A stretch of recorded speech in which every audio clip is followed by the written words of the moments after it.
Avant de commencer cette audio-vidéo, il faut absolument que vous ayez compris ce qu'on a vu dernièrement, c'est-à-dire les règles séquentielles de Kane-Ingold et Prelog.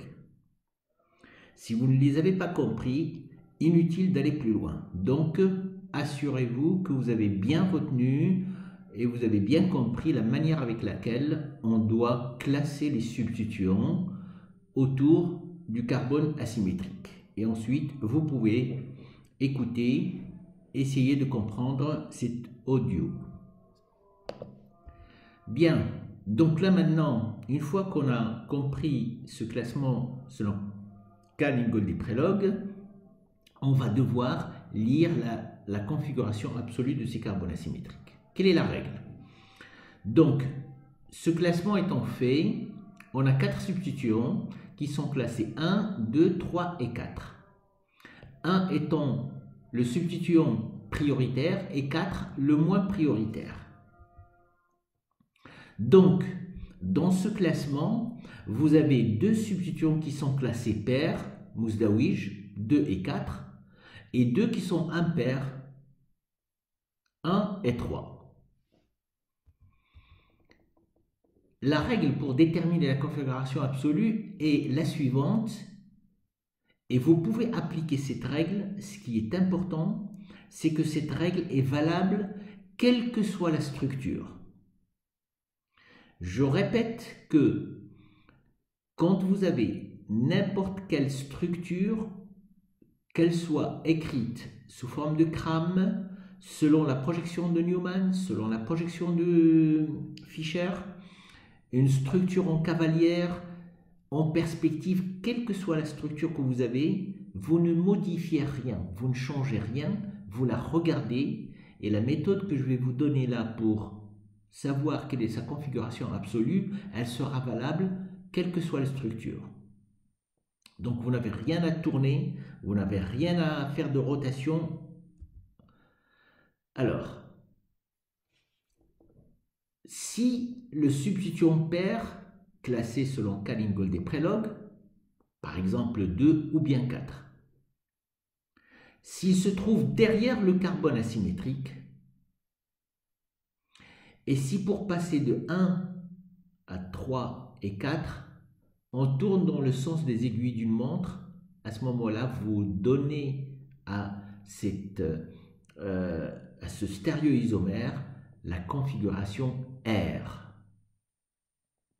Si pour passer de 1, 3 à 4, vous tournez dans le sens inverse d'une montre, à ce moment-là, la configuration est S. C'est très important. Vous avez une structure écrite selon Cram, Fischer, Newman, ce que vous voulez. Vous êtes devant le carbone asymétrique. Vous le regardez. Vous voyez quel est le substituant qui se trouve derrière ce carbone asymétrique. Si c'est le substituant pair, c'est-à-dire soit 2, soit 4, imaginons que c'est 2. Qu'est-ce qui vous reste? Le substituant 1, 3 et 4.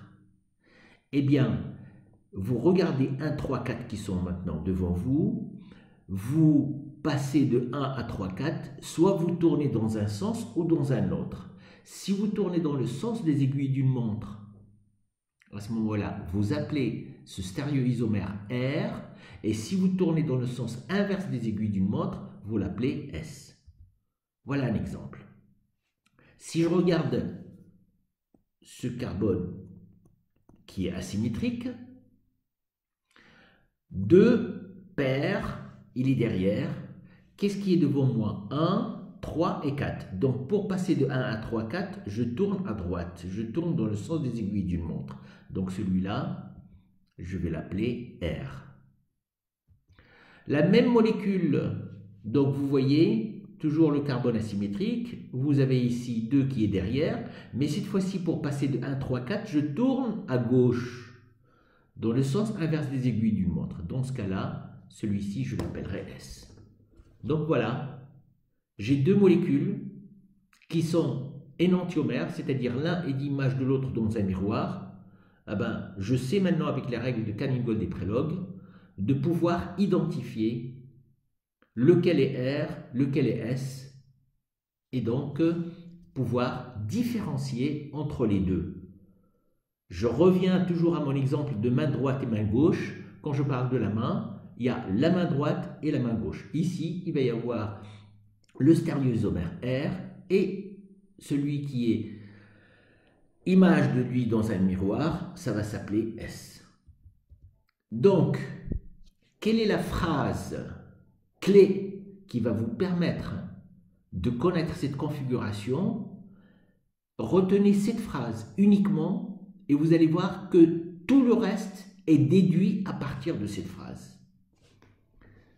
Quelle est cette phrase? Substituons paire, derrière, lecture directe. Donc, si le substituant est pair, et s'il se trouve derrière, la lecture, elle est directe, c'est-à-dire la lecture, elle est faite comme je viens de vous l'annoncer. À droite R, à gauche S. C'est ça ce qu'on appelle une lecture directe.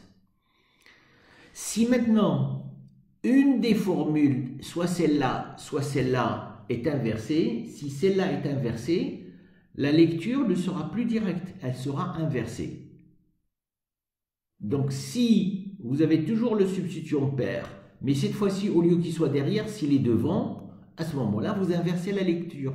Ça veut dire quoi? Si vous lisez R, inversez R, donc c'est S.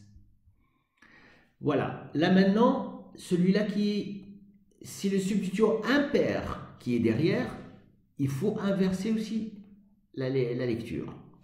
Et si maintenant on inverse ça et ça, si vous avez un substituant impair qui est devant, à ce moment-là, la lecture va être directe. On inverse les deux, on revient. Donc si vous voulez, toutes ces phrases-là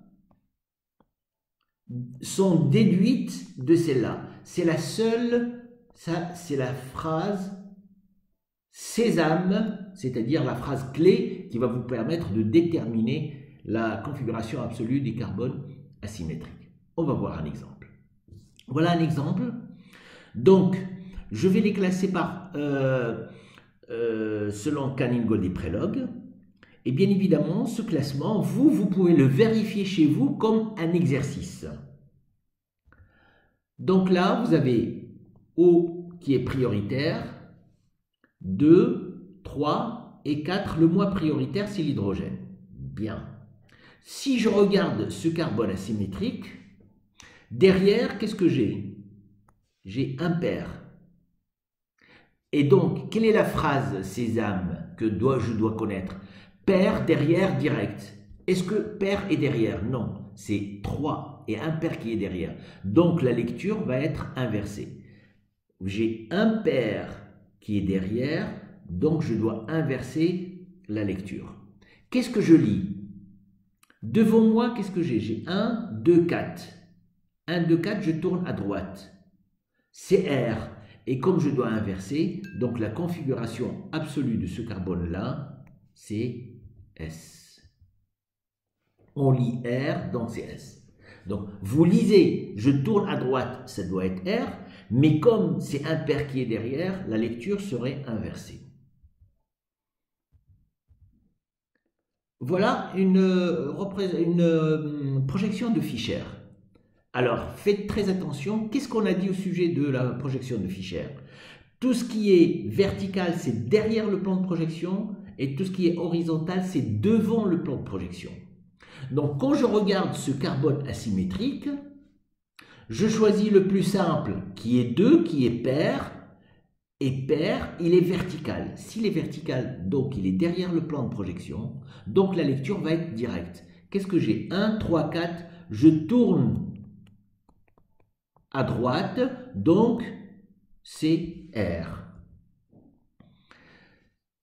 C2H5, 2, CIP, il est vertical, donc derrière le plan de projection, donc la configuration est R. On va voir maintenant celui-ci. Regardez, 1, c'est là, vous avez 2, 3, 4 selon Canning-Gold et Prelog. 1, 2, 3, 4. Qu'est-ce qu'il y a derrière? Un pair. Donc, si un pair est derrière, je dois inverser. Qu'est-ce que je vois? 2, 3, 4, R. Donc, celui-là sera un S. Un pair derrière, j'inverse. Pour celui-ci, qu'est-ce que j'ai? J'ai 1, 2, 3 et 4. Là aussi, 3 qui est impair, il est derrière. Donc la lecture va être inversée. J'ai 1, 2, 4, R. Donc celui-là va être aussi S. Donc, pour refaire ces exercices, essayez comme premier entraînement de vérifier les règles séquentielles de Canning-Gold et Prelog, et puis après, vous faites la lecture de la configuration absolue. Voilà ce qu'on appelle une structure cavalière. Ben, la même chose. Ici, vous avez 1, 2, 3 et 4. Si vous êtes devant ce carbone asymétrique, 2 derrière, qu'est-ce qui vous reste? 1, 3, 4, donc celui-ci est R. Si vous regardez cet autre carbone asymétrique, cette fois-ci, 2, il est devant. Donc la lecture va être inversée. Je mets 1, 3, 4, R, donc celui-là, ça va être un S. Pour le carbone devant, pair, derrière, direct, c'est R. Et pour celui qui est derrière, c'est celui-ci. Pair, il est devant, donc j'inverse, on lit R, donc c'est S. Voilà encore une projection de Newman qui n'a rien à voir ni avec Cram ni avec Fischer. Et je dois lire la configuration absolue. Donc je fais la même chose. Ici, qu'est-ce que j'ai? 1, le carbone numéro 2, il est derrière ce carbone asymétrique. Il est derrière. Donc 2 est derrière. Et là, je vais avoir 1, 2, il est devant, et 3 et 4. Donc, pour le carbone devant, celui-ci, 2, il est derrière. Donc, la lecture est directe.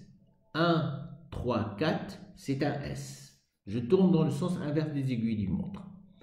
Pour le carbone qui est derrière, pair, il est devant. Donc, je dois inverser la lecture. 1, 3, 4, R, c'est donc un S. Donc, si vous voulez, il est important, impératif, que vous puissiez bien comprendre ceci, parce que tout le reste du chapitre va dépendre de est-ce que vous avez compris les règles séquentielles de Canning-Gold et Prelog et par conséquent déterminer la configuration absolue d'un carbone asymétrique.